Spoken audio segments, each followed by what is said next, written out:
Good morning, everybody. Got your coffee? I got mine. So, listen, we had a snowstorm here in South Carolina. That's a rare occurrence, but everything is closed down.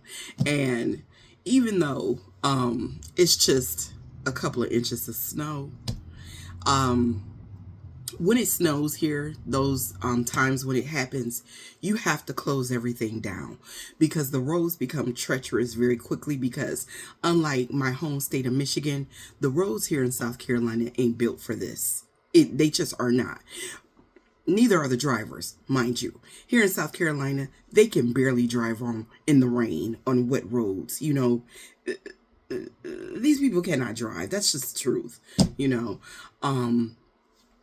But also too, because the roads are not built for it in more ways than one of those ways is that a lot of the roads here, they ascend and descend. They're up and down, up and down. So if you are not used to driving on ice and snow, and a lot of the streets were iced over, it's no way you can control your vehicle from going into a slide when it's going down, when the street is descending like that. And so it's best that everybody just stay home. South Carolina, these ain't the smartest folks I know. That's all I'll say. So listen, with that said, Black people, I want to speak to you all specifically today. And I just want to say that, yeah, it's time. I think we're there.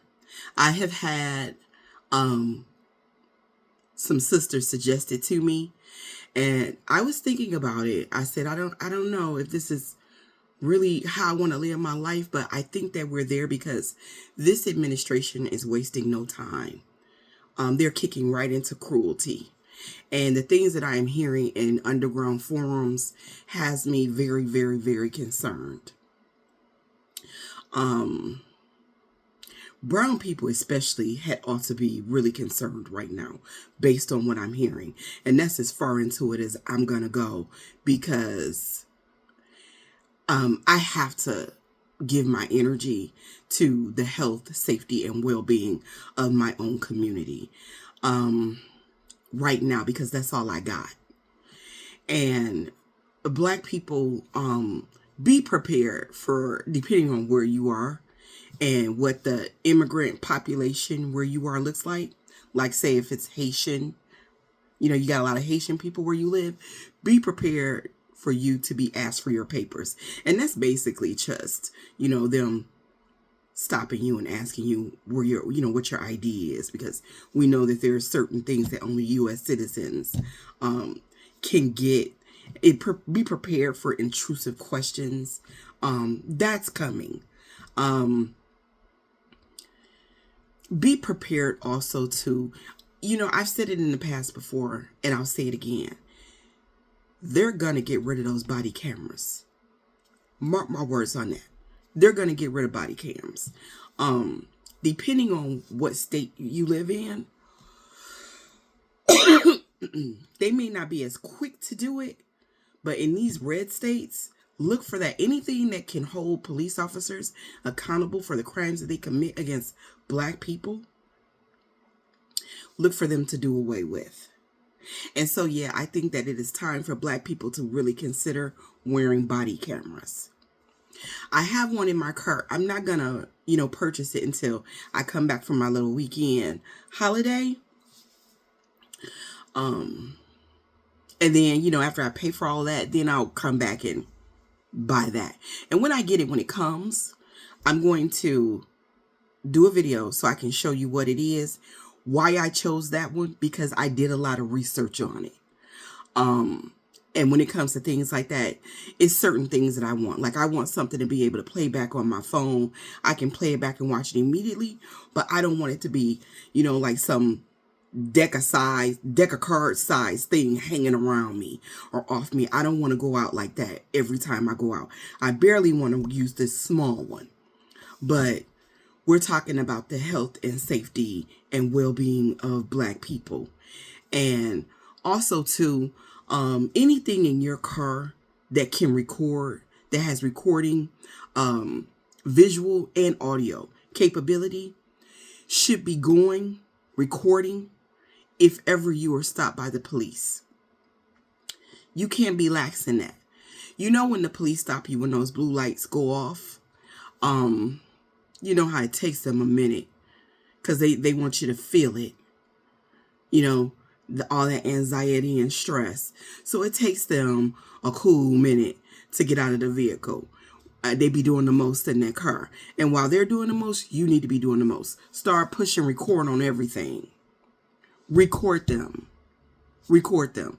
We should really be doing that anyway, as long as those camcorders on their bodies, they can control those and turn those off and on at will. The only reason why we know what happened to our sister, you know, where they came into her home and said that the pot of water, I forget our sis' name, they said that the pot of water was a weapon and that she threatened, you know, she rebuked them in the name of Jesus, and that he found it very threatening. The only reason why we know what happened to her, because he turned his body camera off, is because one, his partner didn't. And for two, even after you turn those body cameras off, I think they record after so long still, even after they turn them off, or right before they turn them on, or something of that nature. I can't be sure, but definitely start considering that. Cell phone cameras are great.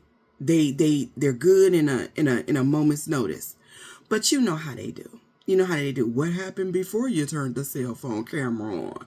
You know, we don't want to give them any room. Not to mention, it's not just the police we really want to be concerned about, but it's all the people who have now become emboldened by this administration, who are just attacking blackness as just their new favorite thing to do. You know, they're becoming violent towards, especially those that they deem are not as threatening, like women and children. Get a body camera. The one that's in my car, I think it was like $50 or something like that. I'm going to grab it. And I don't really go too many different places. And I really do have to say, go on record as saying that I live in Richland County. In Richland County, our sheriff's name is Leon Lott. And black folks keep voting him in. And so I did a lot of research on him and why that was.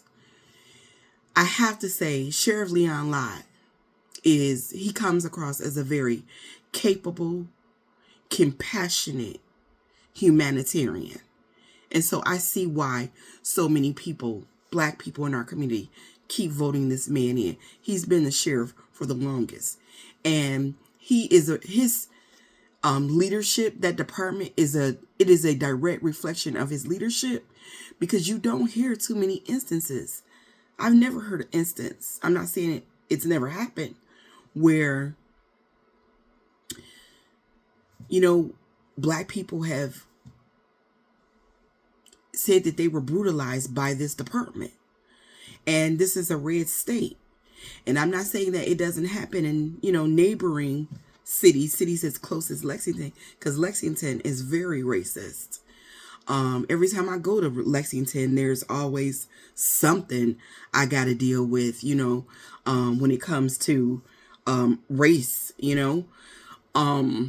But here in Columbia, and then the city of Columbia itself is a very diverse. I think it's like the most diverse city in South Carolina as it stands. You have some of everybody here. And that department is a reflection of that. So I will give them that. But this administration is wasting no time. No time. And that infection of racism, it's gonna spread. You know, it's gonna spread. Look at what it has already done so far. It's got black people turning on other black people. This administration already turning on their communities. And at this point, any tool that we have at our disposal, we need to be using. And never let a police officer tell you that you cannot record your interactions with them, because you can. It's in the Constitution. Both video and audio recording is considered the gathering of evidence, and it is your constitutional right. As it pertains to your interactions with the police, definitely brush up on constitutional law and know what your rights are. And also, too, real quick before I end this, it doesn't matter how aggressive, because I don't understand why Black people keep answering the door for police officers when they didn't call for the police. Remember when I told you that my home, someone sent the police to my home? That cop stayed outside between a steel security door. And I talked to her through that door. I never opened that door, not once. I didn't call you. I don't want you. I'm not letting you in my house. It doesn't matter how aggressive or intimidating that they are. Stand on business. You do not have to open your door. You can talk to them through the door. That is perfectly within your right. I remember a time, it was a long, long time ago. I was in my apartment and I was meditating, and I was deep in meditative trance. And the police, something happened, and someone called the police, and they rang my buzzer, and that's what snapped me out of it. And I asked who it was, and they said it was the police. And I said, I didn't call the police. And they said, we need access. He was very nasty. He said, we need access into the building. I said, I suggest that you ring the bell of the person who called you. I didn't call you. And I went right back to bed. Now, I don't know if they got in the building or not that night, but I can tell you this. I didn't let them in, nor would I ever.